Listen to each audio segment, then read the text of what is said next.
আরে শুনুন, ২০২৬ একদম দরজায় কড়া নাড়ছে। আপনি কি ভেবেছেন ওই বছর আপনার জন্য কেমন হবে? হয়তো নতুন সুযোগ আসবে, আবার ভুল করলে বড় ক্ষতিও হতে পারে।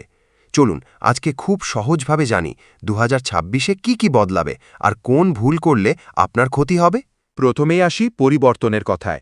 ২০২৬-এ প্রযুক্তি আরও অনেক স্মার্ট হবে। এআই মানে কৃত্রিম বুদ্ধিমত্তা আমাদের কাজ, পড়াশোনা, এমনকি ব্যবসায়ও বড় ভূমিকা রাখবে। শিক্ষা হবে আরও ডিজিটাল। এখন শুধু বই পড়ে হবে না, স্কিল শিখতে হবে, যেমন programming, digital marketing, content creation. চাকরির ধরনও বদলাবে। অনেকেই ঘরে বসে ফ্রিল্যান্সিং করবে, অনলাইনে ব্যবসা করবে। আপনার বস হয়তো তখন অন্য দেশে বসে থাকবেন। আর স্বাস্থ্য, সেটাও বদলাবে। স্মার্ট ওয়াচ বলবে আপনার শরীর কেমন চলছে, এআই ডাক্তার দেবে প্রেসক্রিপশন। মানে সবকিছু হবে টেকনোলজি বেসড। কিন্তু শুনুন, যদি কিছু ভুল করেন তাহলে ক্ষতি হবেই।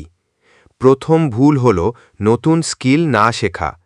পুরনো সিস্টেমে আটকে থাকলে ২০২৬-এ টিকে থাকা কঠিন হবে। দ্বিতীয় ভুল হল সময় নষ্ট করা। যখন অন্যরা নতুন কিছু শিখছে, তখন যদি আপনি শুধু মোবাইল ঘাঁটেন, পিছিয়ে পড়বেন। তৃতীয় ভুল হল সঞ্চয় বা ইনভেস্ট না করা। শুধু খরচ করলে ভবিষ্যতে সমস্যায় পড়বেন। আরেকটা ভুল, স্বাস্থ্যকে অবহেলা করা। শরীর খারাপ হলে সাফল্যও কোনো কাজে আসবে না। তাহলে কথা হলো 2026 হবে একটা টেস্ট। যারা পরিবর্তনের সাথে মানিয়ে নিতে পারবে তারাই এগিয়ে যাবে, আর যারা ভুল করবে তারা পিছিয়ে পড়বে।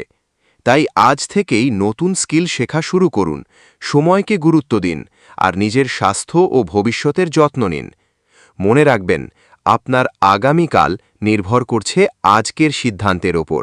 ভিডিও ভালো লেগে থাকলে একটা লাইক দিন, বন্ধুদের সাথে শেয়ার করুন আর চ্যানেলটা সাবস্ক্রাইব করে ফেলুন। পরের ভিডিওতে আবার দেখা হবে।